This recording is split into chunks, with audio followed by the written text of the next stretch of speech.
This is Comic Geek Speak, episode 91.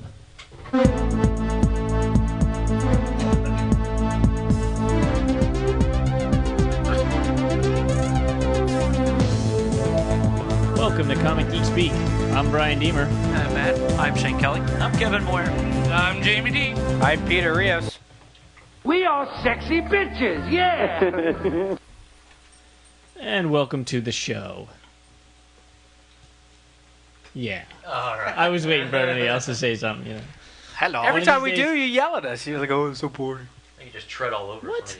Remember a couple times we Asparagus like, hey, pea. Asparagus pea. Here we go. Reminder, Book of the Month Club selection is Aranya, Volume 1 Digest. Get it at in-stock trades for $4.80. And, what's that? Wow. Yeah, cheap. Cheap. And for our contest reminder, we have 2 contests going on right now. Check out our website for details, because I'm tired of repeating it. Anything else newsworthy we have to Episode 100, Sunday, January 22nd, Reading, PA, Golden Eagle Comics. There's some details on the form, and we'll be giving you more details. We're going to be recording in front of a live studio audience. And we want you to be there. If you're anywhere around Reading and the weather's good and you can safely get there, come on down. Think old school, like Three's Company. What? Record between in front of a live studio audience. Come on, you gotta stay with it a little bit. Some of these are stretches, all right? It's Come like on. so half the TV shows now. I mean, Friends was recorded in front of a live studio audience. Make some more obscure references, will you? Yeah, all right. Yeah, thank you, Dennis Miller. Sure.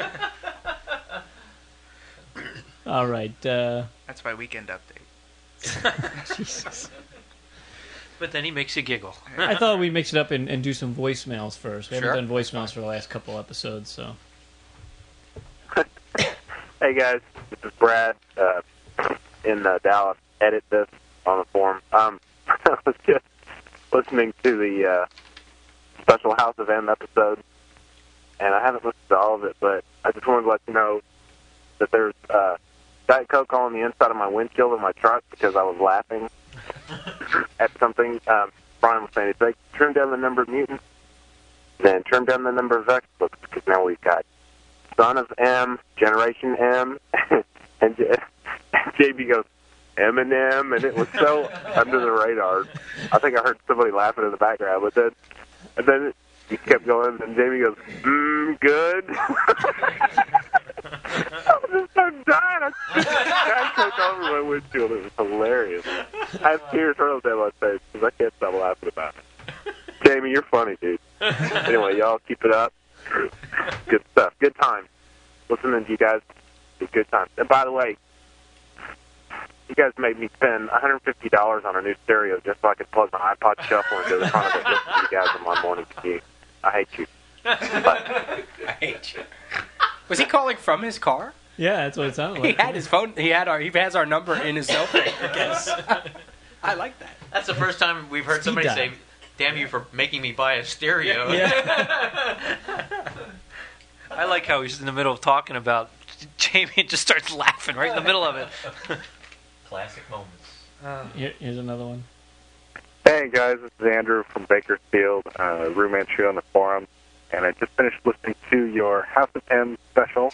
I think I'm a little late on that, but my internet was giving me issues, and wanted to say that in reference to the Century stuff, I got to go back and double check because I had the same question when I was reading it, but I believe that in one of the early panels after everything went white, there's a guy talking to a psychiatrist, on the couch. He may have been talking to Dr. Strange, but I'm not sure on that part. But I think the guy's name is Bob or Robert, if I remember right. Like I said, it was one panel, but I think he was saying something along the lines of he had the dream again and so forth. But go back and check it out, and if I'm wrong, then feel free to vilify me, and if I'm right, then I'm right. All right. Thanks. Keep up the great work. The show's awesome. And now that my internet's back up, I can finally enjoy it, although I've got a backlog of like 5 episodes. So, all right. Keep it up. Bye. Let's get another one here. That's good. I have yet to check that out, so I have to go back and reread it to see what that is. Which would be interesting, I guess. Thinking that that the M reality was everybody's supposed to be happy, so him not being Century, I guess, would be him being happy with not being Century, which. What? No, I understand what you said. But which kind of takes away from what the history of the character that we know, like in the Paul Jenkins miniseries. It was like, hey guys, this is Andrew calling from Bakersfield, Rue Manchu on the forum, What the hell? and just wanted to give my 2 cents on. I just picked up the Absolute Crisis on Infinite yesterday, or Wednesday rather, and I have actually I bought it having never read Crisis. I have the trade that I bought right after I first started listening to you guys, so right around the time Batman Begins came out. And Perez's art is so cram-packed full of stuff that on the page, I just couldn't keep up with it. I don't know. Part of it was I wasn't into DC as much then, and now with having caught up on a bunch of stuff with Infinite Crisis and so forth, I'm looking to get back into it and learn a little bit more. But now, in that oversized hardcover, the art just pops. I mean, it's gorgeous, and you can really see the detail that he puts into every page on that. And it's cool. It's really cool going back and reading something, even though it's an old story. And I remember sitting around the local shops, and everybody hated Crisis when it was coming out because they were old timers and all that. And it's just amazing to read it, and it's still a damn good story. And the art is amazing, and so I couldn't recommend the Absolute Crisis hardcover enough to anybody who has the money sitting around and enjoys Crisis, whether you own it already or are like me and have never read it. I mean, it's just awesome. So that's it. Keep up the great work, guys, and I'm looking forward to this month's Book of the Month Club, because I actually just finished reading that first Animal Man trade when you announced that was going to be the next book of the month. So I'm going back to read that again once it's on the price and set it Geek of the Day or something. So anyway, keep the good work, guys. Thanks. Bye. All right. Double header there from Rue Manchu. Yeah. So, our big discussion. Big topic, best of 2005.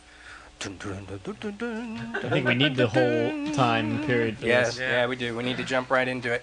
This was I posted it on the forum for our listeners to also participate, and we'll get to those after we get through ours. 18 different categories, and we're all going to give our own list. It's not like we tallied up anything or anything like that. It's just what we feel. I assume, it's what we feel were the best of 2005. So, shall we start? Sure. And we're just going to go right down the list, or if we want to bounce around do or the whatever. First one, and everybody pass says it around. Right. So the best new hero or hero team. I put down Manhunter. For me, it was just because of the interesting twist on an old name. That's basically why I gave it that one. And there was. I couldn't think of anything else. I mean, every other one that I thought of, I went, didn't strike me as much as she did, so that's what I put. Okay, for me, it was Young Avengers as far as the team goes. That's what I put down too. Again, Same here. just a great team, great, well-written book, and that's it. I'm waiting for the trade on that one. Because they Oh, you didn't get the hardcover. No, so I'm so dying glad to I read bought the that. hardcover now because it's so worth it in hardcover. I'm dying to read that. So my best new hero team is New Avengers. I'm really enjoying that book. I like the mix of characters. Some of my favorite characters in there. So New Avengers for me. I picked Young Avengers as well. I never expected to like that book. Picked up the first issue on a whim, and it's just great. Love it. Yeah, I got none. You think of one? No, the only thing I couldn't really think of anybody. I mean, I know the new Blue Beetle's coming out, but it's just nothing really stood out as.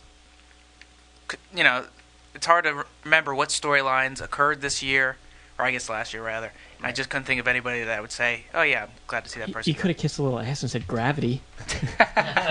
Gravity. That's specifically issue 4. Issue 5. 5. Yeah.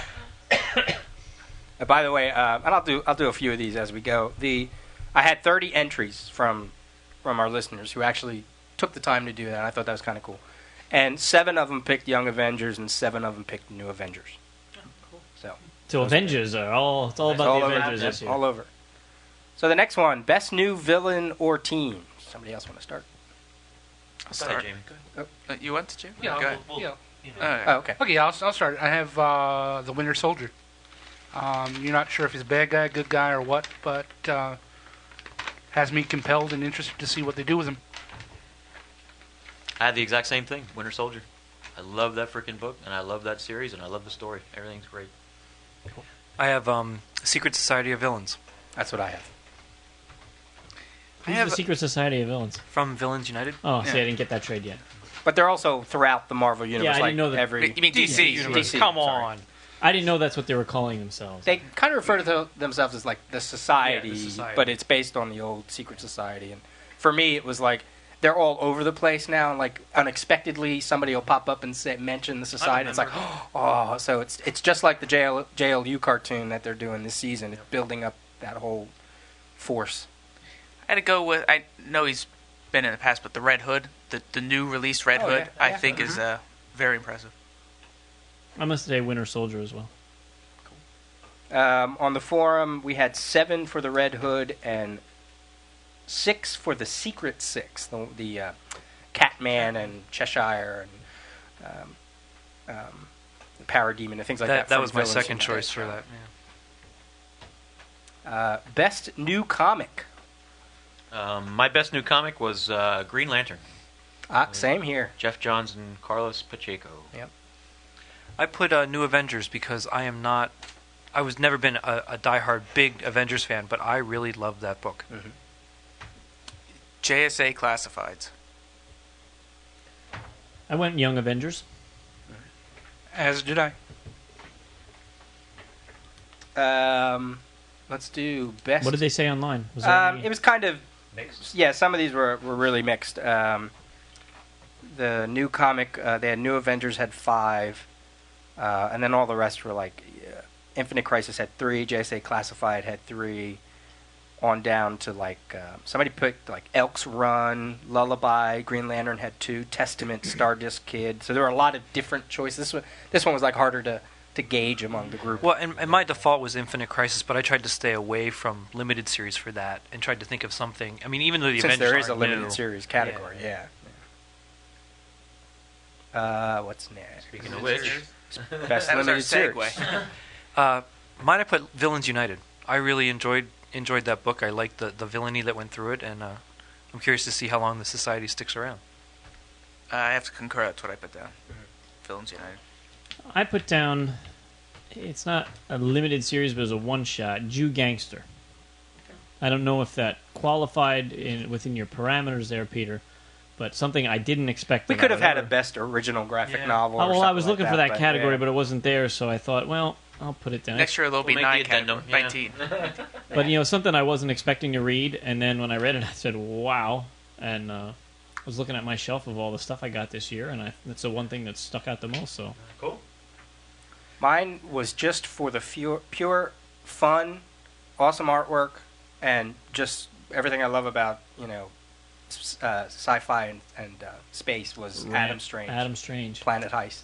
You know what? If I would go, now that you say that, I mean, Jew 'Cause- Gangster is a completely different animal. But Right. if you actually wanted comic books that were limited, then I would agree with you on that. That was awesome. Because we've been talking about that from Yeah, day one. podcast one. Yeah. And just everything. When I finally sat down and read that, it just I want a book like that so bad, and it's a strong reason why I'm so jonesing for Annihilation too, because it's more cosmic. I love my cosmic.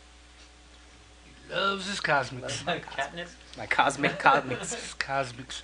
I had to break this down into 2 because there were 2 I really liked. One I liked as far as best drawn, and that was Shaun of the She-Devil.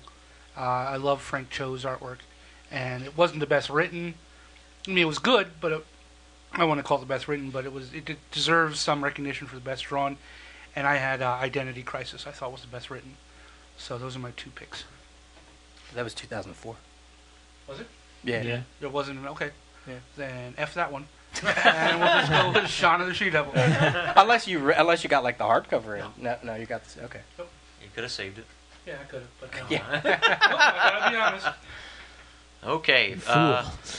For me, it was Green Lantern Rebirth, which, Okay. of course, led into my favorite new comic. So I thought the story was done well. I thought, it wasn't just something trivial. He put a lot of effort and a lot of heart into bringing Hal back and doing it seriously, not just making it just, well, let's bring the character back and make up a reason. So I really enjoyed that. And to add to that, taking some reasons that seem silly, some things that had happened in the past, and making them matter. Right. God, imagine how Which is what Jeff Johns has done. I mean, he's done it with Flash and all the other stuff, too. Yeah. Everybody go on that one? Yep. Okay. Let's see what they have on here. They, the majority across the board, 14 choices for Infinite Crisis. Villains United got 5. And then on down, things like Luther, Man of Steel, 303 by Garth Ennis, Catwoman, When in Rome, GL Rebirth. Oh, wow. You know what I forgot, which I'm surprised you didn't say either, with We 3. Was that still in? Yeah, that was 2005. It finished in 2005. Did it start in 2005? I think the majority. It was only 3 issues. Yeah. But I think it was. Wow, I forgot about 2000. that just until you said that. That was really That was good. damn good. That was really good, but yeah, I didn't go with that one, I guess. Best moment or cliffhanger? Well, there's a close one. This is probably more my second, but I'm trying not to repeat answers because my actual answer would kind of fall into the next category. But I had to go with the Catman reveal, where you saw that he wasn't kind of just the dopey villain that he used to be, that he kind of bulked up, and now he is a threat more. And I thought that was an interesting reveal. Cool. I had, excuse me, I had left this one blank. My big feet. Because I wasn't sure. Nothing stuck out. I'm still not sure. But when you reminded me of the Planet Heist, I thought, well, maybe the end of that first issue, isn't that at the end of the first issue where he thinks his family's dead and all that stuff goes on, and it's like, well, that's, that was a pretty big deal if you're Adam Strange, and I don't know, I just nothing. But you know me in remembering details. Like, yeah, there was something happened in some book sometime during this year, so I don't really remember. Maybe something you guys will say will jar my memory, but. Well, mine, and those of you who were here in the kitchen when it happened, was the end of Infinite Crisis 1, the last page, when I literally jumped up and down. So, I mean, no other book, practically, no other book has done that to me all year, so I had to put that down. That just was a given. For me, I went one from each of the big two. To me, Diana killing Max Lord. I don't care if we're too bad about spoilers. And from Marvel, Scarlet Witch's 3 words: no more mutants. Cool. I was debating on a few, and nothing. At first, I was looking at cliffhanger, and I was sitting, trying to pull something out. And then I thought, no, I'm going to focus on moment. And the only thing that really came to me that was kind of cool was with the when Spider-Woman took down Wolverine in New Avengers when he jumped out in the Savage Land when they had that episode. Because I always loved Jessica Drew as Spider-Woman. So to finally you got to see a little bit of how she is and how she can be as far as a power of a character and what her talents would be. Because I kind of feel you haven't really gotten that yet, and I'm kind of hoping you'll see that with the new series and the miniseries out. So that kind of stuck out for me as a cool moment. I put a kind of a minor and a major. My minor is that Jason Todd came back as the Red Hood. I like. What are you telling me here? You don't know that? No, I know that. I haven't borrowed your Red Hood trade paperback yet. Crikey. Forget it. I don't need to borrow it now. Well, that's all right. I didn't read the Adam Strange yet. I'm waiting on that trade to come in yet too, so I didn't. Well, all through Hush, I thought, how cool would it be if but I didn't get it. If he came back as a villain, like that would. I thought that would be an interesting dynamic. So I like that they used that. And I put just that Infinite Crisis started finally. That was one of my best moments. That it just actually was here. Now that I've heard other answers, I will refine my selection and go with no more mutants, but it only holds. You'll have to come back to it in about 3 or 5 years to find out if they actually stick with it. And for me personally, being 3 or a long 5 time, years. I don't think you have to wait that long. well, you think they're going to undo it before? No, I'm then? just saying, No, I but I think think you're going to find out if it's going to hold or stick or not. Well, in less than whenever 3 we 4 find years. out if it's actually for real, if it is for real, then it will be the biggest moment because I'm a longtime Marvel guy and that's a big deal. What if they actually explain it in a good way though, that it isn't real and they undo it, but it actually does No. make No. sense? Something like alternate reality? Exactly. No, I'm totally no, with There's you. not no way they reality. can undo it. Right. I hope not. I'm just Right. saying with that. No. So we're not spoiling Nope. here, right? So I don't want to get into. I don't think so. Okay, well then forget it. But yeah, I agree with you. There's no way you can step backwards now. You've made that step forward, and I think it would be wrong on their part to step backwards to do it. Because if you're going to make a bold statement, then make the bold statement and stick to it. So the only way another mutant could come into the fold is if one of the other ones died to keep it at 198? No, they can be born. Just don't go. They can be born, and you can Just have Iceman can never be Iceman again. Okay. Or,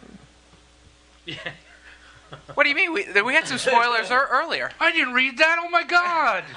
and Blob can never be Blob again, and all that stuff. And Harry Potter movie, we can spoil that? Do you have your best moment? Cliffhanger?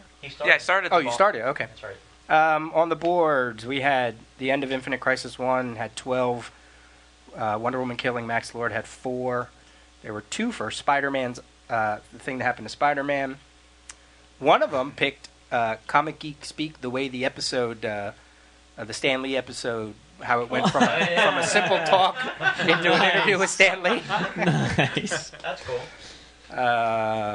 And then there were some others. Best storyline, a story within an ongoing series. Winter Soldier. Mine, I predicted it way back, and I'm going to stick with it. The Wolverine by Mark Millar, the 12 issues. Mark Miller. Shucks. Ching, Ching, ching, ching, ching. So, yeah, that's mine. For me, it's Homelands in Fables. I kind of had a tie with this one because it was the Captain America Winter Soldier story, and also the Wolverine Mark Millar run. Oh, ding, ding, ding, ding, ding. God darn it! We're the actor fun. And I'm going to be But I on actually- you guys this year. You guys I pay enough. actually was more specific that I kind of enjoyed the enemy of the state part. Like that storyline compared to the Agent of Hydra. Not that I didn't like. You like the first one better? Yeah, I kind of thought the first one was really cool. I mean, the way the whole thing set up and everything that transpired with all the other heroes and the rest of the Marvel Universe Right. was just so damn cool. And I liked the second part too, but I thought the first part was a lot more wow to it. Who did that storyline? Mark Miller. Okay. Jackass. I thought about that one, and I said, you know what, I'm going to keep it because, for me, if every comic was that way, built that way, like 12 issues, 24 issues of something that still kind of referenced the other universe, and this is both Marvel and DC, I would be a happy guy. If books were that well written and that Well, by itself, plotted out, and- put yeah, planned. oh. Yeah. And that's why I say about Captain America too. It's the same thing. Mhm. It's on that same level. That's why it was hard for me to decide between the two of them. But it's just damn good. I mean, to have an ongoing storyline. I mean, first of all, out of the norm. How often do we have that? Yeah, A not 12, so much anymore. 14 yeah. issue storyline. It's usually focused on a couple issues here and there. So I put Rogue's War in Flash. I enjoyed where that ended up, and I kind of wish that would have been the end of the series instead Yeah, of continuing a few more issues. Yeah, because he went out with a bang. Yeah, he sure did. I had to go with this. Actually, almost fell in with the best reveal, but Batman Under the Hood with the red hood. Cool. Did you go for? I That's started what you it, were first. yeah. There weren't too many that nobody ran away with this on the forum. 4 for Sacrifice, 4 people picked the Wolverine Miller story, 3 people picked Under the Hood, 2 people picked the Captain America, 2 people picked the Fables storyline, Homelands that Jamie talked about. So there wasn't a breakaway. That's because I pretty much think everyone here just went online and see what everybody was voting, and that's how we. Not me. I was done way back. Best ongoing comic. Oh, was that me? That's you. It's you.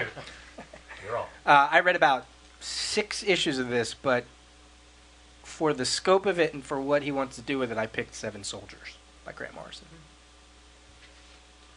It goes along with my best storyline, Fables. I have. It's just one of those books that I had like the last 2 issues I just read, and it's one of those I read them and I'm like, oh damn it, I want the next one. And to me, that's the sign of a good book. And mine going along with mine is Captain America. This is finally the Captain America that I was dying to read, and it's finally come to fruition. And I read the first hardcover, and I was like, put out another one. I got to read the rest of this. And it's like, I'm going to go buy the issues. I got to find it because I got to read it. It's so damn good. I put JSA. That is still absolutely the most consistent, best book I think that's produced. Cool. Do I even need to say it? I don't know, what is it? Batman. It's Batman. right after Infinite Crisis, when my subscription comes in with the new storyline with the Red Hood stuff. It's the second book I'm reading, and I'm always looking forward to the next issue right away. Cool. I went with Y, The Last Man. I just finished the most recent trade, read the whole trade in one sitting, just didn't stop in 6 issues or whatever, just right through. And Tasha did the exact same thing with that trade, so that's a sign that that's a good book. For the people on the forum, we had Captain America got 4 nods, Daredevil got 3, JSA got 3, Ultimates got 3, Ultimates Volume 2, Runaways got 2, Y the Last Man got 2, and then there's a whole bunch of just single choices after that. Biggest sleeper or surprise hit?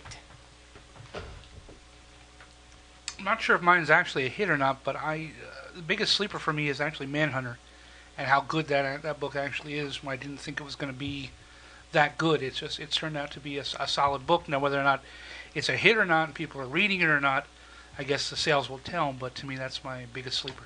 Yeah, sleeper hit. I think it means for yourself more than anything. Yeah, because people were also asking about that on the forum. My sleeper surprise was Wolverine in the Miller run, because to me, and the reason I say it, it's not a cut on Mark Miller. It's save. It's not a cut on him. It's just, to me, when's the last time there was a damn good Wolverine book? So that to me is the reason. Or that you were interested in reading. Such a good, exactly. Yeah. So that's why I chose that. I put House of M. I never thought in the near future I'd be interested in what's happening with X-Men again in Marvel. I went with an answer that applies to both sleeper and surprise. I had to go with Smallville, because some of those episodes, when they hit, and some of them they just didn't hit. They put you to sleep. They put you to sleep. But I would say for the most part, since the season finale of last season, just about every episode has been a grand slam, with a couple fastballs there. But for the most part, I would say that would be it. Everything was good except for those ones that weren't. Yeah. For me, the biggest sleeper hit was Walking Dead. A book that never in a million years would I have read, and to find out that it's now quickly risen to the top of my pile. So, that says something. Yeah. Risen like the dead? Yeah. Mine. I wouldn't have thought about that. Mine is Marvel Team Up. I know we talk about it ad nauseum, but really, I think it's as much as people want to say it's not. It is under the radar, and it's just good. Yeah. And it goes along with the thing we're saying about Wolverine. If books were just like that, and fun and accessible, we'd all be happy. I'd agree with you on that. I got both first 2 volumes for Christmas, and I'm almost finished both of them. It's so much fun to read. I'm so amazed or so disappointed in myself that I didn't pick it up as you guys talk about it sooner. Right. But at least I'm almost caught up again. That was going to be my first choice, but then I thought, well, we've talked about it so much at length, Right, and also it seems to be more that's picked up now that since it's now an ongoing series, now that it's gotten a little more attention. But you're absolutely right. It is a sleeper. I mean, people just didn't expect much from it, and it certainly delivered. This is another one that on the forum, there were a lot of choices. Yeah, there were 4 votes for Legion of Superheroes, 3 for Firestorm, 3 for Young Avengers, 2 for Gravity, 2 for Fear Agent, and then on down. So that one was kind of across the board. Best Writer. It's Kevin. I went with Ed Brubaker. I just thought with what he did with Cap was just phenomenal, and what he started out with X-Men Deadly Genesis is just great. And I went back and started reading some of his older stuff, and I'm really digging it. Everything he's been doing is really, I love it. Absolutely love it. Definitely. I'm sorry, go ahead. Go ahead, go ahead. I was just going to say, Kev, definitely pick up the Catwoman stuff. That's an amazing run. Again, a book I probably would never buy, but I'm Right. going to go pick it up and read it because of Ed Brubaker. I put Jeff Johns between Flash and Infinite Crisis. Greg Rucka. I don't read Superman much, but the stuff I've read in that from him, I was impressed with. Brian K. Vaughan, Runaways, Why the Last Man, just everything you, Ex Machina and Ultimate X-Men, all great books. I love them. I went with Jeff Johns as well, and I thought I was going to include all of his work, but really I nailed it down to just his Flash run, just the end of his Flash run. Did it for me. I couldn't come up with just one, so I have actually three, believe it or not. And to me, they're all, again, it's just Greg Rucka, same as Matt. Mark Miller, just again for the Wolverine run, and I have to put Bill Willingham just because Fables is for me the best book out there. On the forum, we had 16 votes for Jeff Johns. We had 4 for Ed Brubaker, 3 for Vaughn, and then single votes then after that. Best artist. This one's really going to be subjective. Best artist. I put Jim Lee just because of the stuff that I like that he's done for DC. Mm-hmm. I know there's other guys that I like better, but I was really, for me, I was happy to see him do so many different DC characters. I also went with Jim Lee just because I wouldn't necessarily say I thought he was the best, but when I saw the category, he's the first one that popped into my head, so I just had to go with the gut instinct on that one. See, and I had another name written down, Scott Collins, for his Flash stuff.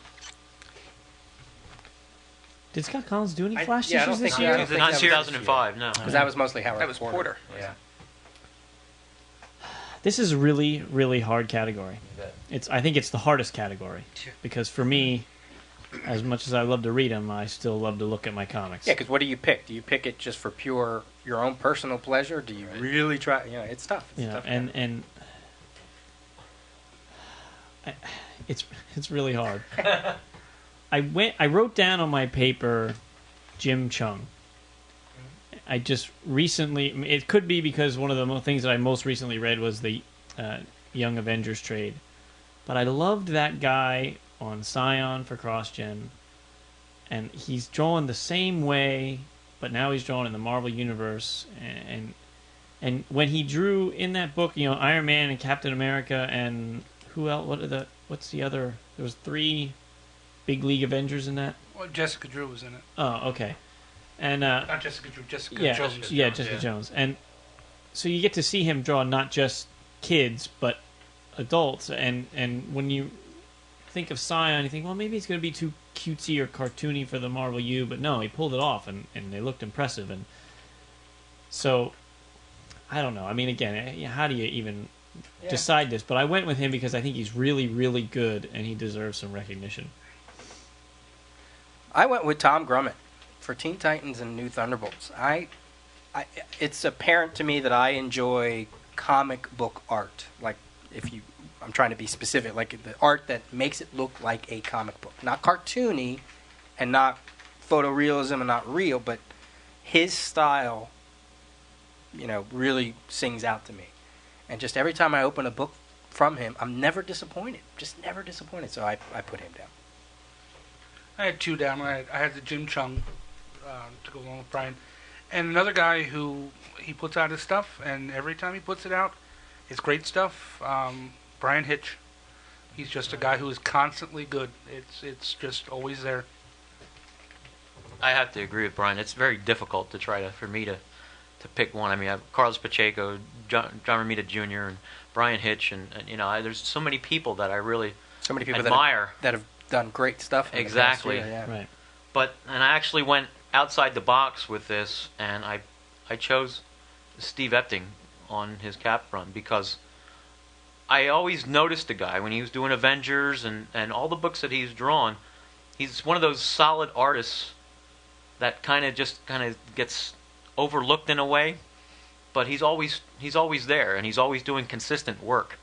And when I opened up the Cap run and was reading it, that first issue, or where you open it up and it's like a couple pages in, it's that double-page splash of him running on top of the L train and going after those guys coming out of that plane, and I was just like, wow. And throughout that whole storyline, it's consistent and it's solid, dynamic. The characters look real, and it's just everything good about it. And I think somebody like that deserves to have some recognition as well. Cool. Everybody go for that one? Yep. This, again, across the board, it just was hard to pick. 3 people picked Pasquale Ferry, 3 people picked Jimenez, 2 people picked Steve Dillon, and then it just went on down the road from there. So everybody has their favorite artist. Sure. It's hard to pick just one. Best other creator. Who's starting it? Matt? I am. I'm not sure if this is what you're looking for in this one, but I went with Ed McGuinness. Whatever. Yeah, however you think. Yeah. Just again, maybe not because I thought he was the best, but just read the category, he popped into my head, so I had to go with the gut instinct for that one. Cool. I don't have anyone down because this year, trying to pick an inker or a colorist or a letter that stood out. I don't know. I really don't know. Of course, a colorist. Well, Maury Hollowell is my favorite because I don't, he's on the top of my head or whatever. Yeah, I don't know how to. I don't know how to look at the colors yet and say which guy does the best job of changing the way that I feel about this book or whatever. I'm not sure. And inkers, like, I don't know of any new or inkers that have stood out as, is Terry Austin inking a book? Yeah, then Terry Austin. I don't know because he's always good. So how? This one was a tough one for a lot of people, and for myself. I mean, I just went with, because of this podcast, I went with the unsung colorists out there. I just flat out just put colorists in general, color artists, colorists, whatever you want to call them, because if anything that I've learned to appreciate because of this podcast was the work that they really do, and no slight against any other creator or anything, but I've been paying attention to it and realizing that for my tastes, I do need that. I need color, and it worked. That works for me. So I even skipped out on it myself and just put every single unsung colorist. That's what exactly word for word on my paper. It says anyone who granted us an interview, and that's I agree with exactly what Peter said. Start at the beginning of last year. A colorist. I couldn't have named you a colorist, and now I look at whoever the color artist is. Yeah, I know. And do I know this guy, or we talked to him?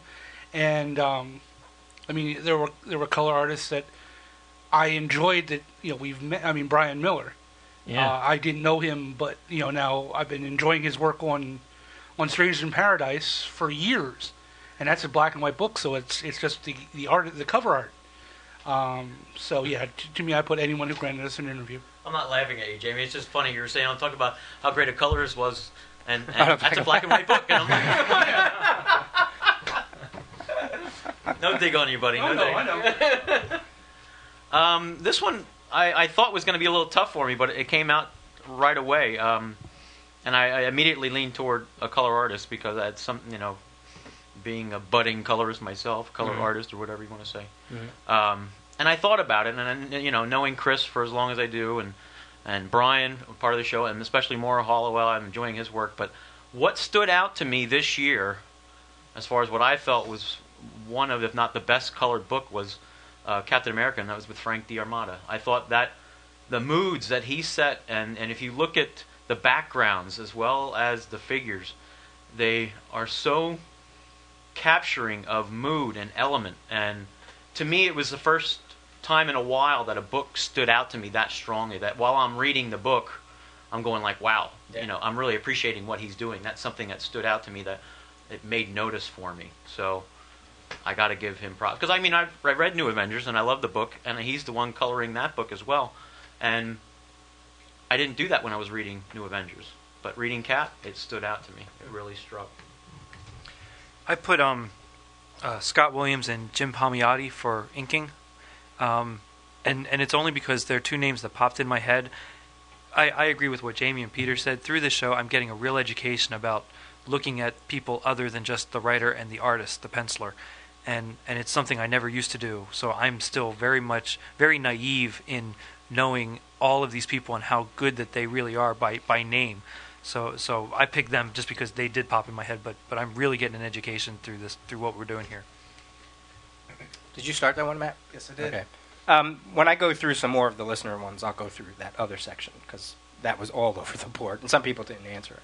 So we'll go right to best cover artist. Yeah, I'm the wrong person to start with this since I don't get monthly books, so I don't really know what this year's covers look like. For me, Alex Ross on his JSA covers.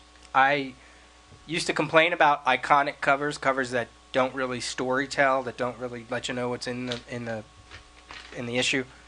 But each one of those issues I get, and I go, oh, look at that. Oh, look at that. Oh, see, I didn't even know Alex Ross was doing JSA covers. Yeah. You ought to see him, Brian. You really He appreciate captures every single one of those characters. So good. So it's an easy choice, but I had to pick it.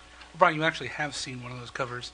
It's the Alan Scott cover that you loved of him, that shirt. Oh, that's from... That's one of those covers. Oh, speaking of that, shirt might be coming in this month's order. I'm not sure. Alex Ross, they should call this the Alex Ross Best Cover Artist Award. To me, I went with Frank Cho. Frank Cho, some of the covers, again, on Shaun of the She-Devil. He's done some of the Avengers covers. And, again, just an amazing artist. I love his stuff. I'm with Peter. I chose Alex Ross, and specifically because of those JSA covers. They just stood out to me. I picked George Perez. He did a freshman cover earlier this year. Yeah. That was very nice. And even though I don't like all of the composition of the Infinite Crisis covers, it still impresses me how much he can get on a page and still make it make sense. Like, I prefer some of the Jim Lee covers for that, but it's just amazing how many people he can put on a page, and you can still pick them out and tell what they're from. So between the freshmen and things like that, I just still think he's the best cover artist. I'd have to go with Perez and Lee on this, because just with the Infinite Crisis covers, I mean, whichever one you buy, they're still pretty damn impressive. That just seeing them before I even get to the content makes me want to read it. And then when I get to the content, just obviously it makes me want to read it. Cool. Man, oh man. Get those Keep your clod feet hoppers. still. So you don't have an answer for that one I don't then? have an answer. Okay. Cover artist on the board, 9 people picked Alex Ross for the JSA covers. 5 people picked James Jean for the Fables, and also Green Arrow, and he's done like a lot of other stuff. 2 people picked Tim Bradstreet. 2 people picked George Perez, and then it just went on down the road from there. Is this back to me? Or do you want to start with this one? How about I start with this? Good. Breakout talent.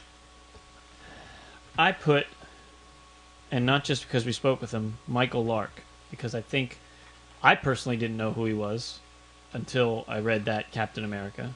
And now with Daredevil, I mean, I know Daredevil didn't come out yet, but I mean, the hype has been building for months.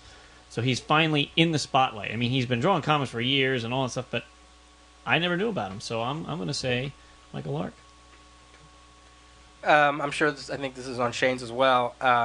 He's not new, but I put down Robert Kirkman. I think this was the year that really kind of pushed him to, semi-superstar status. He's getting Semi-superstar status. Yeah. He's getting there. You know what I mean? Like, he's going to be to the point where no matter what he picks up, you're going to want to read. And from Marvel Team Up to Invincible, even though I haven't read it, but there's been so much talk about it. Walking Dead, like you mentioned before, he's good. I think he really has a great career ahead of him. So. My breakout talent, and actually to me it's talent, hopefully, that will get more recognition, is Jim Cheung. I think now maybe on this Young Avengers, people will start seeing his artwork and start appreciating it the way I've appreciated it, like Brian said, since Scion for CrossGen. I went with, and I'm not putting a quarter in for this pronunciation, so if I get it wrong, F you. Pascal Freire? Pasquale. Is it Pasquale or Pascal? Pasquale, yeah. I think he's just phenomenal. I look forward, and when I saw that he was on the Adam Strange book, and then I saw some pages from that, I was like, this is great. And he makes me want to go get a book, and I think that's something that, and then I saw he was going to be on the Mr. Miracle with the Seven Soldiers, and I was really pissed that, that he got bolted off of that book. But what he did was phenomenal, and now I saw just the first issue of, was it Ultimate Fantastic Four versus Ultimate X-Men came out that he did, and I just think he's got, just like you said, a wonderful career, just blooming, waiting to just explode, and I look for anything that he does. In addition to Robert Kirkman, because of the Marvel team-up and Walking Dead, I also put Mike Norton, because he talks to us, because of Gravity, because of his podcast. I just see great things coming from him. You know what it is too? He's building himself an audience. That's right. Absolutely. I mean, he's really through not only through this show, but just how accessible he is. Yeah. That's a great definition for breakout talent. Sure. He's I have to say, I have to pick 5 people, and 5. These guys, I think, are always accessible. It's the 5 people I'm sitting with in here, just because of, I guess there's always talent, but the fact that with what's just transpired, 100th episode coming up, it's just, has to come from talent. Yeah. oh, Take thanks, that. Matt. Yeah. Where's That the- was unanimous on the forum, right? It was all CGS, CGS, CGS. The breakout talent on the forum was Alan Heinberg for Young Avengers. He got 3 votes. Frank Espinoza doing Raqueto, he got 2 votes. Kirkman got 2 votes, and then it just went down to single votes off there. So, best publisher. Did you start the last one? Yeah. DC. Ditto. Marvel. I'm gonna get my ass kicked. But Marvel. I have to base it on what I've read this Right. year, and I didn't read that's Infinite right. Crisis yet, and I didn't read those other things, so Sure. I have to base it on the things that I loved. DC. DC. What? I also went with DC for the sheer fact that DC got me to start buying monthly comics again. And for a Marvel zombie, I mean, I should stop using that word because I'm almost half and half now. Breaking that stereotype of. But for Are a you a lifelong DC Marvel disciple? fan, to be compelled to buy monthly DC comics and to enjoy them, for me, that proves that they were the best publisher this year. And you can't. I mean, that's why it was kind of like I hated to even answer this question, because it's kind of like, how do you define that, and other than the essence of your own personal opinion of what you got, what you feel was produced in the year. And I felt, even though without reading a lot of DC this year, I mean, I've read DC, don't get me wrong, I'm reading, Right. picking up stuff and reading it. It's just that I haven't read a bulk of the things going on because of Infinite Crisis, because I'm getting the trades and I'm reading all that stuff as it comes through. So I don't want to say that for that reason, but I have to give DC the credit as far as what they've done as setting up the way they're handling their universe, with the continuity, with the editors and the writers being together and planning this stuff out so far in advance, and spilling it out into all the other books, that the continuity is solid, and it's also that they collaborate off each other. So it's not just a matter of them coming up with story ideas together. They collaborate on each other, give each other ideas that they can utilize in their own storylines for another writer. And I think that's brilliant, and I hope that trend continues to go on. So. Yeah, I mean, because as hard, I mean, nobody out there is going to believe me when I say that I picked DC not because of what I've read, but because of what you're just exactly talking about. Because there have been years where, in the Wizard Fan Awards, I voted for Marvel, especially that year when Marvel Knights came out and things like that, because of the publisher as a whole had fantastic ideas and was pushing comics to the next level. Right. So that's, whenever I think of this, that's kind of where. But Well, and I almost hated to answer the question at all, or the topic at all, because just in the last 6 months, the amount of Marvel that I read has increased 2-3-fold. New Avengers, right, Marvel Team Up, all plethora of X books. I mean, it is not. It's just like we've talked about before. It's just that DC's handling their universe better, not better, but in a way that's more appealing to me right now. And Marvel isn't far behind now, especially since I've caught up on House of M, Decimation, and all that. They really aren't that far behind in my book anymore. And if things keep going the way they're going, from what we've seen coming out, like I'm looking forward to Annihilation and all that stuff, and I know I'll be reading all these trades from DC. If things keep going the way they go, I am not going to answer this question next year. Yeah, because we're winning. The fans are winning. Yeah, we're getting exactly. great stuff from Sure. both publishers, and that's what it's all about. I was thinking about it, and while I picked DC, and it's largely because of Infinite Crisis and the intense cohesiveness of their universe, I think Marvel had more storylines that I enjoyed. You know, DC has really been about one storyline the entire year, and it all connected in one way or another. But Marvel had more individual storylines that were just fascinating to me.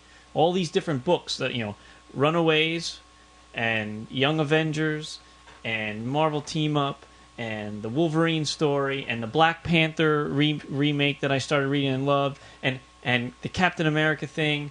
And I just read Ultimate Fantastic Four hardcover that I freaking loved, and I still love Ultimate Spider-Man, and all these stories that are just awesome, awesome, awesome. New Thunderbolts is awesome. DC was like Infinite Crisis. Yeah. Now, it covers damn near every single book they publish, but it was still basically one storyline, whereas Marvel's really spread out. And, I mean, House of M, I liked it. I might have been the one in the room who liked it the most, and I wasn't expecting to read it. So, you know, Marvel has a hell of a lot of good shit this year. On the forum, we had 27 people vote for DC, and they were not all DC readers. I mean, you know, I went and looked at what their choices were for like best comic and best artist, but across the board it was 27, and 2 for Image, for their output, for their variety of their output. That's good. And out of the 30, nobody picked Marvel. Really? Which was interesting that, you know, somebody brought that up in the forum about to seeing listed of what the things that Image has put out Oh yeah. in this past year, and it really made me sit up and take notice. But like, wow, you know, you're right. You know, I guess I was kind of offstandish with that. I really didn't pay much attention to it, but after I saw that list and having been brought to my attention, I was like, kudos to them. Good for Eric Larson and Image and all the people working there. So, Biggest disappointment in comics, news, or wherever? Me. Yeah. 2 of them. The ever-increasing prices of comics. Just the fact that now we accept $2.99 as the average comic. And again, everybody knows how I felt. First 6 issues of House of M. Okay. mine is probably the same as it was last year. Is J. Michael Straczynski, Amazing Spider-Man. I just can't. That book just. Bleh. Forget it. I can't put words to it, and I'm really disappointed. You know that Hence the for the category. flag title, that's how it comes across, and that to me should not be that way. I had a hard time picking something out from this, and I ended up deciding that something that I thought about, was excited about, and was so disappointed when I heard the news that Jeff Loeb went to Marvel and is doing some Supergirl, but not going to stay on as long as I was hoping he would. Mm-hmm. Cool. I'd have to say my first initial instinct was House of M, but then I thought I wasn't really excited for it, so for me to put down as a disappointment would not really be doing that justice. So unfortunately, Kevin, I had to go with Ultimate Moon Knight because I just reading those issues with him, I wasn't impressed, and I was so excited to see Moon Knight come in before his series this year, and I was just really let down. I don't have one. I was pretty damn pleased with comics this year. I really was. I've read more comics than I've ever read in my life in 1 year, I think. I've discovered so many new books. I've had such a good time with reading comics this year. I left it blank. I could not think of anything that disappointed me. Nothing wrong with that. All right, that's fine. I put down that late books continue to be late. Yeah. That we still can't get it reined in, you know. And actually, in one of the other podcasts, I had a whole bunch of DC books that were still out, you know, or that a book that came out and was 11 weeks late, you know, and it's like... Superman, Batman? Yeah, I think it Yeah. was that one. Yeah. You know, Green Lantern's late. Even and when they resolicit, even those are late. It's Right. like, I can't... 11 weeks. I mean, that's 2.5 months. I mean, That's almost 3 months. Yeah. I mean, you can have... I know. 3 more Oh, issues. yeah, three. Well, how I about- can't do 3 issues. How but about 4 issues of Iron Man for 1 year? Oh. You know what I mean? I mean, shit like that just is. There's no excuse, none whatsoever. Whoever's drawing that, whoever's writing it, whoever the late party is, they're off the book. Done. Next guy in line. Like there aren't a million guys who want to write Iron Man. Yeah. Well, I Well, wasn't it's not the writer. That's the artist. Yeah, it's- whatever. But yeah, But I know what you're saying. But yeah, I understand what you're saying. Well, I wasn't reading it, but wasn't Secret War Yeah. That's- Really late? Still hasn't come out. The 5th issue, has it? Was it? No, I thought It's yeah, out. it did. It's out. It came out like the second or third week in December. Oh, well, I didn't get it in my shipment yet. Yeah, Okay. well, Right. okay, well, Yeah, yeah, that's coming in this yeah, one. you'll get it. Yeah, but I mean, it's for me, it's all of that, and it's also about with the content of DC right now, you can't afford to be late. Right. The reason I assume, until they tell me, I'm going to assume that the reason Infinite Crisis was pushed back and then pushed up a week, but it still was a week late, was because the books in between were late. And if you're gonna be that cohesive, you can't drop the ball. Right. And that to me was my biggest I disappointment. wonder how many closed doors swearing, Yeah. you son of a bitch, you can't be, you're And I- on your you job know- at DC, you better get that shit out on time. And as Chris said in the last podcast, things come up that we don't know about, and I totally know that that's the case. But Right. then, I don't know, why can't you tell us certain Well, that's what I was going to say. things, In the day and age of communication, DC can release a press release that says so and so's father just died. He's got family matters, Even and if it's just personal. Yeah, right, it's personal. whatever, Yeah. and But don't make a lame excuse out of it. right. Don't utilize that as a scapegoat, as a way out. And don't tell me it's going to be the greatest issue when I get it, because it's not. Right. It's late. Well, Yeah. yeah, that just makes it worse. I know. Because it's already late, so you're already anticipating it more so. And then to somebody to give you that, is just Yeah. like slapping you upside the head. Yeah, I just s- especially speak- for monthly readers. So when you just said about being late, and it just hit me, my biggest disappointment probably could have also been Spider-Man Black Cat. Because when that was first solicited, however many years ago, I really wanted to like that book. That's the thing. How many years ago? That's just it. And now, yeah, okay, you're finishing it, but I'm sorry, But see, along what you said though, Peter, is like you said, especially for a monthly reader, and I don't care if you're a monthly reader or not.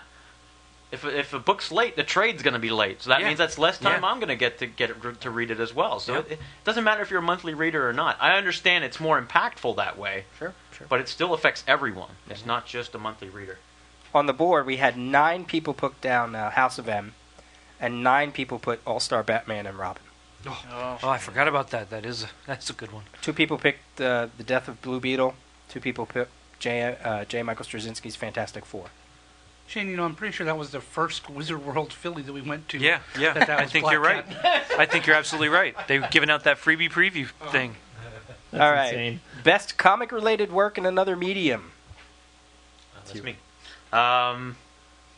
I was flopping back and forth between 2 of them, but if I have both of them listed, but I'm going to pick one, and it's going to be Justice League Unlimited. Here.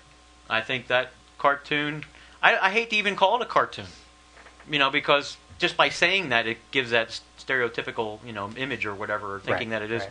and it's not. It's to me, that's just as fabulous as any movie that's being put out. It's so well done. The characters are written so phenomenally, and the continuity is incredible. So I mean, and I think they're really kind of bridging gap for generation because you're bringing back that feel of the old Super Challenge of Friends. the Super Friends is back again. And Yeah. they're bringing it in, to this day and age and incorporating what's been developed in DC, and that I think is just phenomenal. I was going to say marvelous, but that's the wrong thing to say. But yeah, I just think that's just brilliant. Yeah, look at the season finale of last season with the lead up through. Just the first 4 episodes that we've seen, and I mean, it pisses me off that we got to wait 3-4 months for the next. I wish they would rerun those because I missed the first 2. Me too. I'll get them to you. I have them on DVD. I can. Okay. But they're brilliant, absolutely brilliant. Along with that, I also put down Sin City. Cool. Because I never read Sin City, but seeing that movie made me go get the trades, and I didn't get to read all of them, but looking through them, I was just amazed. I'm absolutely amazed.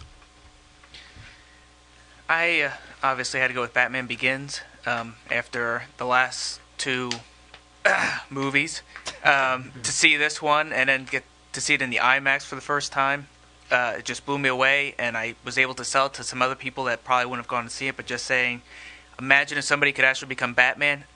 You can see that in this movie, the fact that he could actually almost exist. Right. And let's set it up now that we got to make a trip because I got to see Superman on IMAX. Oh, yeah. I mean, I want to see that opening as soon as it comes out, and since they're releasing it on IMAX the same time as regular theaters, I got to go IMAX. I got to go. Absolutely.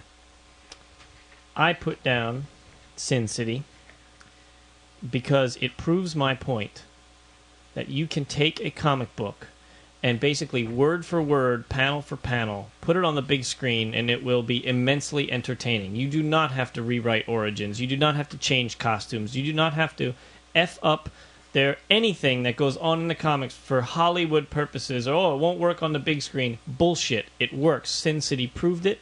Robert Rodriguez took a chance and risked his entire career on it, and a lot of money.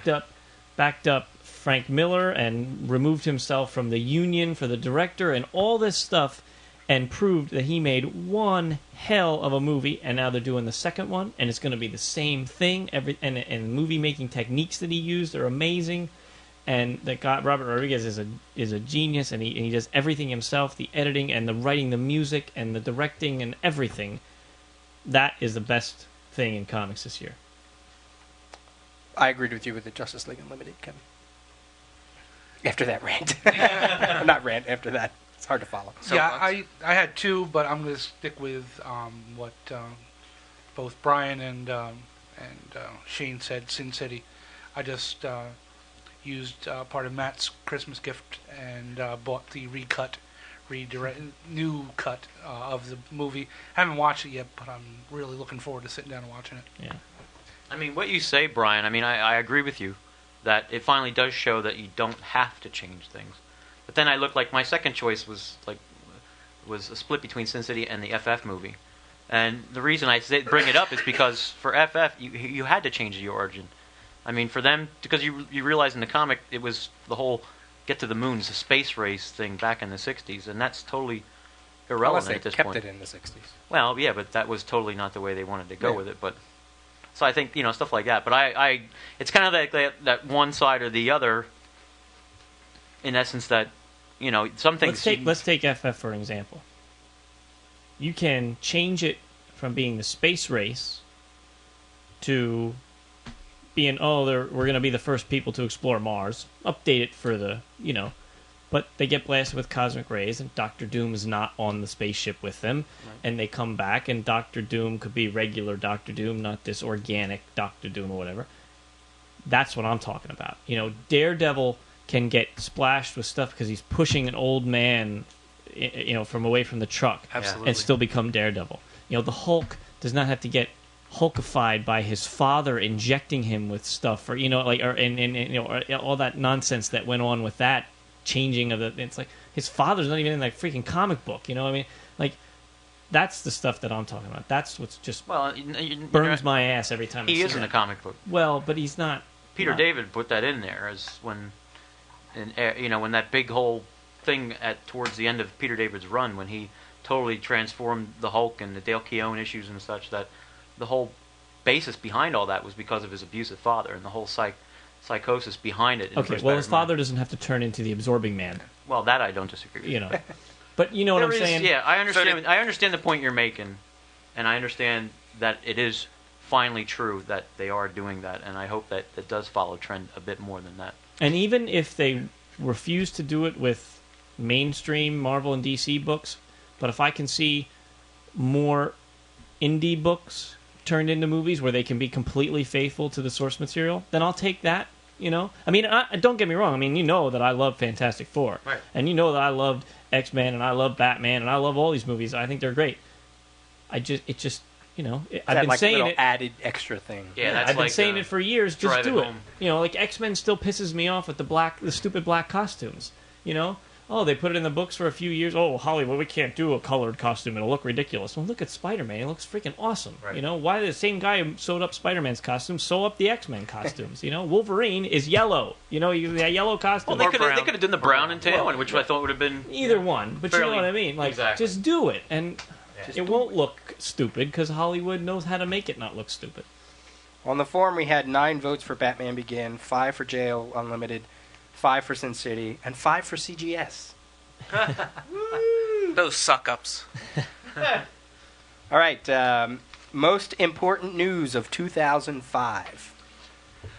I don't have anything. I really had a hard time just picking out one thing to say. So I really have nothing. Okay. It was semi-difficult, but I had to go with the announcement of the 1 year later storyline that was supposed to occur in 2006. I think they kind of did it before with the Secret Wars in the 80s, but I think it's kind of ballsy to jump everything 1 year in advance. Sorry to give you any spoilers there, Brian, but jump 1 year in advance, so you're kind of, as a reader, completely lost. I thought that was interesting news to hear. Okay. I went with DC's announcement that they would be starting the showcase line of trades. I think it's important for me because I love trades, and I think it's important because now a whole host of people get to read old DC books that they couldn't possibly afford to read, by buying all the expensive back issues. And I think that's important for comics. If it gets people reading more comics, that's good. Which I agree, because I don't buy the archives because they're too expensive. Yeah, you're I'll damn buy the right. showcases like they're nothing, like they're for no tomorrow. But I won't get the archives. If I do get an archives, it's got to be like $15, which I have found. Yeah. They're few and far between these days, but I found them. You just conned some kid. Mine, it's not like an important news item, but it was the biggest news item was the death of Will Eisner. I thought that closed off quite an era that, you just took for granted that he was going to be around, and he was still producing work right up to his death, and I thought that the industry lost, in that year, one of its greatest architects. So. I have Hawkeye Returns. That's that's Which time? no. Actually, for me, it was Batman Begins as a hit, and to me, I thought that was important because it opened up another. It showed that the Batman franchise was not dead. To me, it showed that showed Hollywood that all you needed to do was put a good director and a good story and some good actors together, and you could have a good superhero movie. And to me, that was very important, and hopefully it'll transcend into, X3 being good, Superman Returns being good, and Just whatever keep raising the bar. Exactly. Well, and it also shows DC In the movie making business. that you can make movies. Okay, Warner Brothers. Catwoman. Well, that's exactly the whole point. That was well, we don't know. We didn't see it yet. No, it was terrible. I can tell you. But And with that, I'm even okay with them licensing it out for like creative freedom for somebody, but don't push it as a DC property necessary. Like, don't put in previews that you got all this Catwoman crap, because it has nothing to do with Catwoman at all. But I mean, for a comic book company that's owned by one of the top movie studios in the world, to not know how to make a good superhero movie is just ridiculous. So finally, they put Catwoman behind them, and they got a good one, and now maybe we'll get JLA or JSA or any of these things that we're dying for. Flash, just a Superman, Flash movie. Green Green Lantern. Lantern. Plus, with Catwoman flopping, that drove Halle Berry to decide she was going to come back for X3 because she couldn't make it by herself by that. She is back. No, in Catwoman. That's what he's saying. Yeah, because because it Catwoman flopped. failed, she'd signed back on for okay, X3. Got it. Yeah, that really sucked. And that's a whole Yeah. other discussion. Was that the biggest disappointment? No, but it's there. What's your... I had. It was tough. I mean, I had like a three-way tie kind of thing, but I had to pick one. I had the Return of Spider-Woman with her origin and her ongoing series. That announcement was cool.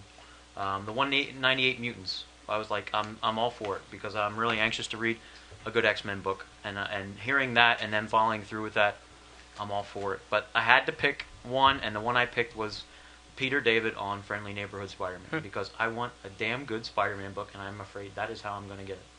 I want to go back and amend my biggest disappointment, and that is that Peter David had to start that book, which I was really looking forward to, with a crossover. Now, I'm not saying that the crossover is bad because I didn't read it and I've heard some decent things, and when the trade comes out, I'll buy it and I'll read it because I'm kind of looking forward to it. I just wish that they would have let him just say, here's your new book, and from issue 1, something that we could all just sink our teeth into and enjoy a nice, clean Spider-Man book, instead of waiting until issue 5 or 4 or whatever, 5, to start reading Friendly Neighborhood Spider-Man. I mean, they to me, that's kind of disrespectful in a way that, they did it for Paul Jenkins and they did it for other people. Like they did it for McFarlane back in the day. Here's your book, go play with it. Go have fun with it. And to announce that and have it come out and then all of a sudden find out that it's going to be roped in along with this crossover, I have to agree. That was not a favorable move, I don't feel. But they did it. Your best? I started. Oh, did you? Yeah. Oh, crap. I had nothing. The 2005 news for the forum: 7 people picked Infinite Crisis. 4 people picked the announcement of 1 year later. 4 people picked the announcement of 52. 4 people picked the announcement of Will Eisner, his passing away. 2 people favored the Marvel's Mutant Reduction. 2 people put hearing about CGS. And then there was single onto there. So the last one, most anticipated for 2006. I would have to say I can't tell you. All I can say is bum bum bum bum bum bum. Oh. Superman. Returns. Okay, thank you, John Williams. Nice. Oh. Bum bum bum. I put the end of Infinite Crisis. Finding out what goes on with that is. Right. I'm looking forward to finally finishing that. For me, it's 52. I am so stoked to see what a weekly comic book, crossing my fingers that is supposed to be good. You know, can't go wrong with that group of creators doing it. That's my biggest anticipation. I figured one from each. 52 from DC, and the Cosmic Event, this big Cosmic Event Marvel's putting out. Just want to see if my prediction comes true. Yeah, I was going to say the Cosmic Event, but the obvious had to top that, which Daredevil. No. Moon Knight. Moon Knight's Moon new can dig series, yeah. So that's my top. I'm going with Jamie's pick. Exactly, both of them. You started it, right? Yeah. On the board, 21 people picked 52. 3 people picked the end of Identity Crisis. 2 people picked 1 year later. 2 people picked Infinite Crisis. Sorry. Quarter in the jar. We're gonna nail you for everything. And 2 people picked basically just the post Infinite Crisis DCU. Wow. So I do want to put a. Do we want to maybe take a break and then come back to some other things that the listeners did? Because there were some interesting. Just want to keep it. Okay. Yeah. Keep rolling with it. We have Red Hood on. These are all forum members who posted their things that I didn't announce earlier. Red Hood picked Scott Collins as his favorite artist, probably for a Marvel team up and whatever. Frank Castle picked Jason Burrows of Avatar Press, who did the art on Garth Ennis' 303 as a breakout talent. I'm trying to pick things that are like off the, things that we didn't talk about. Snapper Gene put it through in an extra category for best graphic novel, top 10, The 49ers. R. Johnson 2222 also picked Steve Epting as the best artist. Nactech picked Laura Martin, color artist for Astonishing X-Men. Forum member Glenn picked David McCaig, or maybe it's McCaig, for the color artist on Adam Strange. He was one of the ones that picked Image as best publisher for putting so much new content out there. Sea of Red, Demo, Battle Hymn, Expatriate, Girls, NYC Mech, Amazing Joy Buzzers, Godland, Atheist, Fear Agent, Strange Girl, Fell, etc., etc., etc. On I Am Sci-Fi, he picked, on the other artist category, Danny Mickey on New Avengers. Tintin's best cover artist was Jock.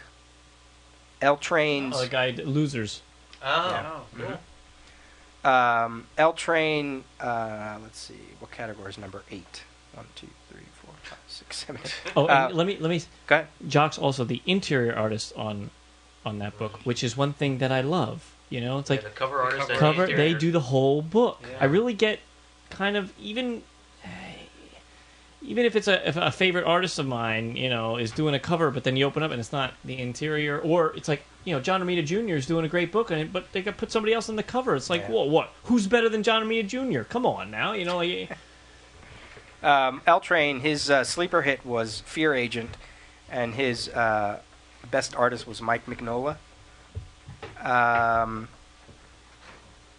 The Man-Eating Tarp picked Queen and Country Private War novel by Greg Rucka as his best outside the medium, or what is that?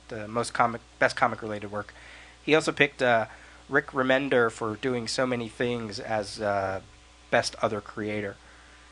JLA fan was the one who said the biggest cliffhanger surprise moment was the Stan Lee interview that we did, starting completely by surprise halfway through. He also picked as most important 2005 news Stan Lee winning his case against Marvel, or should say settling his case against Marvel for the Spider-Man profits. That's cool. Ollie Murdoch picked Catwoman When in Rome as his best limited series.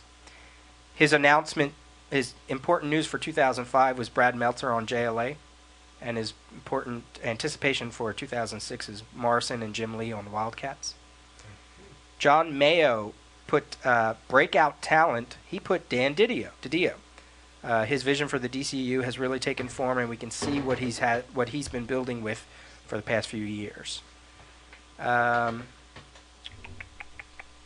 Torch Song, his best announcement for 2005 was Marvel's Mutants, the numbers being reduced. Vince B. picked Simone Bianchi, the artist on Seven Soldiers, Shining Knight. Rush Putin, his sleeper hit was New Warriors. Darth Kramer picked Comic Craft as a best other artist. He picked a breakout talent, Mike Norton, and he put down best single issue, Captain America 10, which I take as part of the whole Winter Soldier thing. The Pamp picked most important news of 2005 was hearing about CGS, so did Ping 33. Ping 33's best new comic was Stardust Kid, and his best other creator was Maury Hollowell. Those two, they will be getting their shirts later. Yeah. Sandman 300 picked Carrie Nord as best cover artist. I assume on Conan. B. Hughes 923 picked Comic Geek Speak as the best best related comic medium. Marty Devoid, he has something funny. He said his disappointment was All-Star Batman and Robin, and he puts Damn You Frank, and then he puts his best comic related medium as Sin City movie Kudos Frank. I thought that was funny. We have David D. also picked Maury Hollowell for the education he gave me and how colors do what they do. He also picked his best single issue, Wolverine 32, The Prisoner number 0 by Mark Miller and Care Andrews, the one Jamie talked about in a few episodes back. Wet Rats picked Ken Brusniak, best letterer. He also I don't even know what the hell he's lettering. I know. I guess he's lettering something. He had an interesting best writer. He said, I don't think 2005 is characterized by a single best writer, but by the development of a DC bullpen. I like that idea as a best writer. He also picked, he put it under best artist. He said, if we're talking overall artist, I'd go with Keith Champagne, whose inking has helped define the look of the modern-day JSA for 6 years. That's kind of cool. And last but certainly not least, and this is all self-serving, but back John Mayo, he put the category Best Comic-Related Work in Another Medium. He said, Comic Geek Speak, which has probably generated more comic book sales than any of the comic-related TV shows, movies, books, or toys put together. So I thought that was really cool. He's got a point. Yeah. So thank you, everyone who participated. I was really impressed with some selections here and there. These lists are always kind of fun to do, even though they're hard. They're hard. Some categories are totally difficult, but they're always why we fun to only do do it and hear once what a everybody And has to to think, say. we used to do those lists all the time through email. Yeah. So in future episodes, like in the next couple episodes, I'm going to do like a 2005 year in review of some important announcements. And I also sent out to various creators that we've interviewed and friends of the show to give their thoughts on the industry too. And I actually got some back. Oh, good. Good. I know there's more coming. So and then we'll spread those out through January. I think that'll be a lot of fun. Cool. I'm trying to find a call me person where it's not too late to call. You know, Hawaii. Yeah, I'm trying to see if I recognize her. We're not calling Little Witch in the UK right now. No. Matt S. Where does he live? He's Chicago area. Okay, yeah, then we can call him. Yeah. All right, let's call him.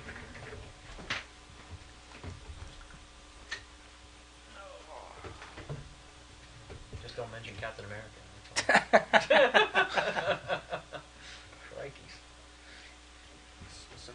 I think it's more don't mention Mark Grunwald. Right. Is he there? I'm not here at this time. Invalid entry. Please try again. Oh, invalid entry. To enter a telephone number where you can be reached, press 1. To leave a voice message, press... Matt! We'll have to he's call him. probably out drinking with the other Chicago guys. Then he'll be excused. The Great Lakes CGS. The Great Lakes. I'll have to pull up a list of area codes here. Hang on. Now, if he's doing it in the name of CGS, that's okay. Anybody make any New Year's resolutions? No. Do you do that, first of all? To quit smoking. Are you serious? No. Yeah. I always like to have one that I know I can accomplish by the end of the first day. Since I don't smoke. That gives you the self-esteem to build on the other ones? Exactly. Okay. Ay. Yes, I do. You'll laugh at mine because it's to try to rein in some money spending this year before I actually get kicked out of the house. Try not to take one that's too big to last you a Yeah, how year. about it? Yeah. That's funny. Everybody else? Nobody does Go back to a full-time day I job. set Quit these goals for part-time myself things. for this year. I mean, I think that's what I did too. Instead of resolutions. yeah, I don't have to justify it as a resolution kind of thing, but I just set goals for myself. I think I'd like to be meaner this year. Just a goal I think I'm going to set. All right, we're going to call Drew M. Okay. On the goals, I'd like to actually eat better this year because last year I ate terribly. I mean, I've done better, but I've kind of fallen away from it. And my goal is, in fact, starting tomorrow. I'm doing a 2-week cleanse and going back on my good. He's gonna be cranky. Back for on the my next good 2 eating. weeks. No, actually not. You I've done loading it up in the before, and fleet? It's really good. No, Ring.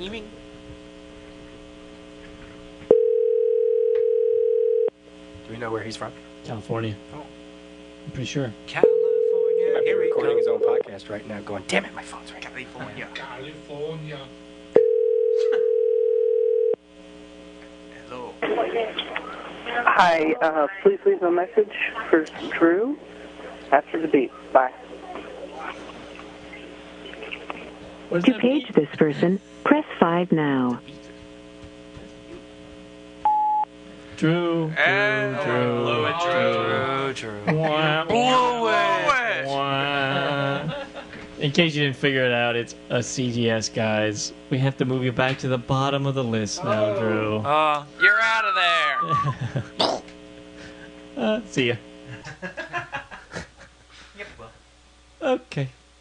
So much for that. Alrighty, Roo. Yeah. Yeah. Should we try one more or just scrap it? Bag it. Bag it. All right. Next. not happening. There we go. Well, that's the end of the list here. We don't have anything else on the list. We can do a stump the wrist. Yeah. Oh, I forgot already.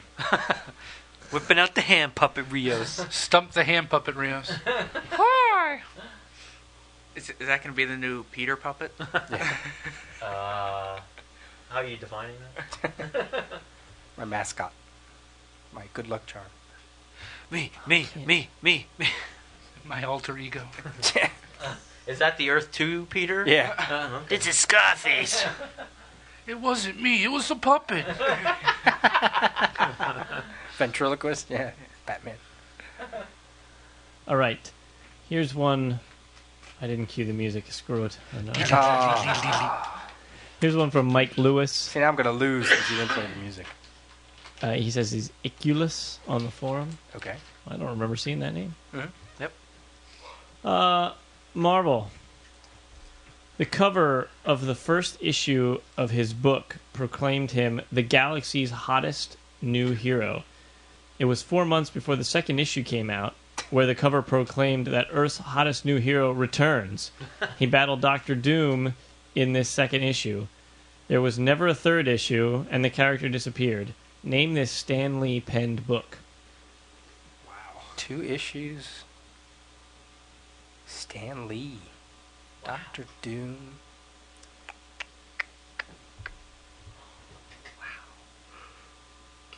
Come on, that Wow, should be that's easy. really- Dr. Doom hardly ever appears in books. Yeah. That is. I have no idea. Solar Man. That was that cartoon kind of book. It was in the 90s. Really? Yeah. And they're not really. Yeah, I have him. I have him actually. It's like it was Thank a you for admitting commercialism that. kind of thing that he kind of did, and I think they were going to try to use that as like a commercial character or something like okay. that. And he did one issue and then did the second. That was all there was. So Wow, that's I was cool. thinking back when you said Yeah, Stan Lee, I I'm going thought back to the 60s, Silver Age 70s, and yeah. Bronze Age stuff, and I'm thinking, I can't remember anything. That's a quarter. All right. Question 2. DC. In DC 1 million, the JLA and the Future Justice Legion foil the evil schemes of Vandal Savage and what other baddie? Solaris, the Tyrant Sun. The Tyrant? He says the Living Sun, but I don't know. It's the Tyrant. Tyrant Sun. There's a running theme. It's with the these sun. questions? Probably. Now that I think about it. Question 3. Independent. In 1962, Paul Newman, no, not the Sundance Kid, created a new character for Gold Key Comics who bucked the spandex trend by wearing his regular work clothes and sunglasses on his adventures. He later put on a costume, probably to make the comic flashier for the newsstand. Name Paul Newman's, no, not the salad dressing guy, creation. Solar Man of the Atom. Yeah, Dr. Solar. Dr. Solar. Cool. There you go. There was a trend. There was. Yeah. There was a theme. Yeah. He's the same one who sent us the talk show theme. Oh. Remember that one? Yeah. By the way, we're running low on Stump the Rios here, so if you want to send some more, now'd be a good time. Of course, by the time this airs, we'll recorded 17 more episodes and we'll be running out. But whatever. We could always put a thing on a form. Yeah. Quarter in the jar. 1 quarter. Ching. I'll use some of my other email addresses. Yeah. Hi, I'm Bob, your biggest fan. You? Yeah, That's I it. don't have Is that anything. it? Do we have any off the racks? Anybody read anything over the holidays? Well, I'll Go. say how much I really am enjoying Marvel Team Up because I read it over the holidays. I got them for Christmas, and it's great. Brian and everybody else that's been ranting about it, they're right. It's fantastic. It's a fun read. I love going and reading the story, and in the background you see other heroes that are in the area flying by or doing something. It's just a great little touch. Cool. Wonderful. I just read over the Christmas holiday. I read the Cap, obviously the Winter Soldier's first part, but I also just this past week read New Avengers, the latest one, with starting this new 2-part storyline with Spider-Woman and with who's she teaming up with, what's her hidden agenda, and what's going on. And it actually sets it up pretty well, and it's Frank Cho art. And I'm surprised it's only 2 issues, because this first issue, the way it read and the way it set everything up, it's like hard to believe that it's going to be resolved in 1 issue after this, but it was good. I just read All-Star Superman, the Grant Morrison, Frank Quietly. And actually I enjoyed it. I was kind of surprised that they did the one thing at the end. I really thought when everybody was talking about what they could do with Superman and what they wanted to do with Superman out of continuity, that they would do this, but we'll see where he takes it. I don't want to spoil anything, but I did enjoy it. It was kind of surprising so soon.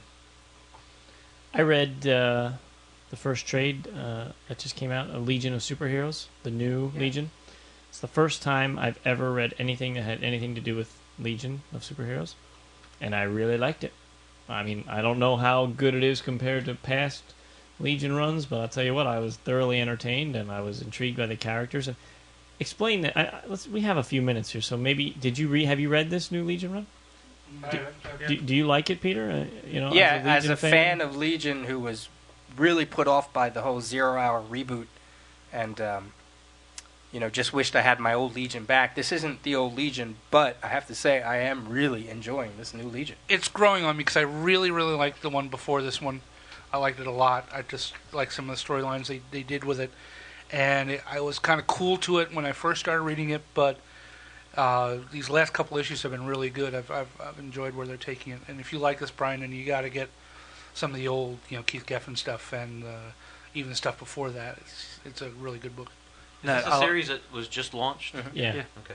And I'll agree with Jamie. I was cold to it at first because I really did like the last time they just started up.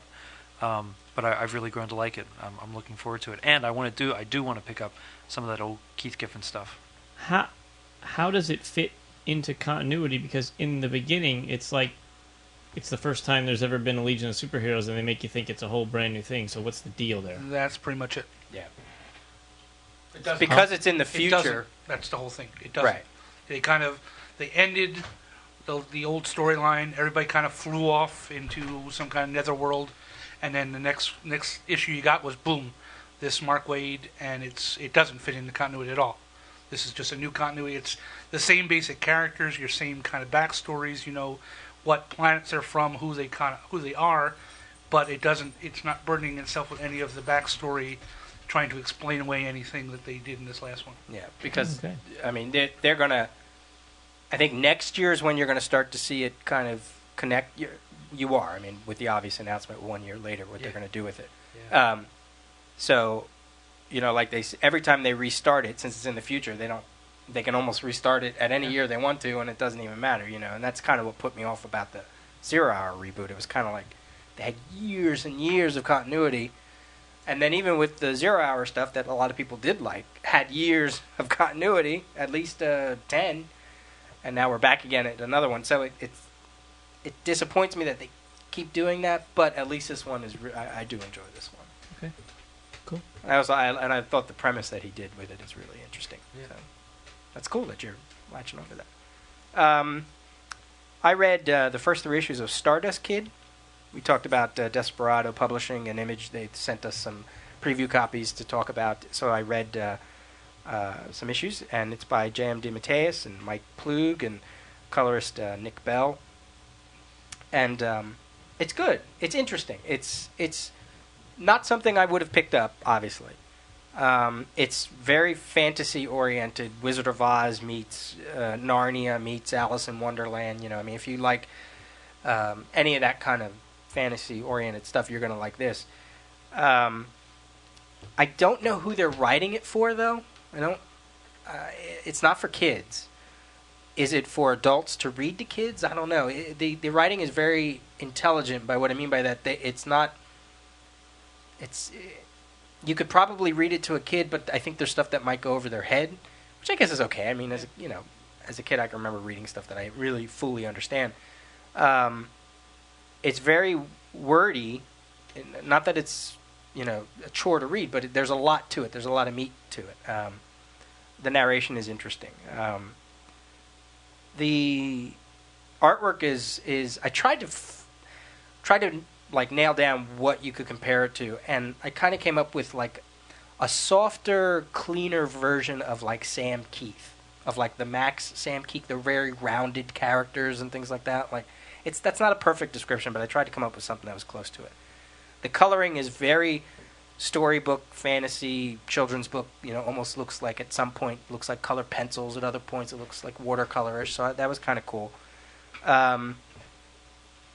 It's gonna go somewhere. Obviously, I mean, it's 3 issues into it, and you're just starting the story. So it has a place that it's going to go. So I hope he sticks with it, and I hope it's not one of those that falls to the side. Because if there are people who enjoy this book, I don't want them to be disappointed. So I gave it like a 3.5 out of 5.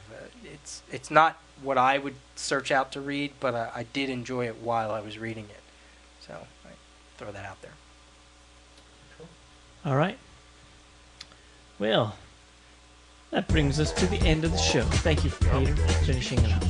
You're welcome. If you want to send us an email, it's comicgeekspeak@gmail.com. Check out our website, comicgeekspeak.com. Big thanks to the guys at upallnightgaming.com for hosting the website. Please vote for us at Podcast Alley.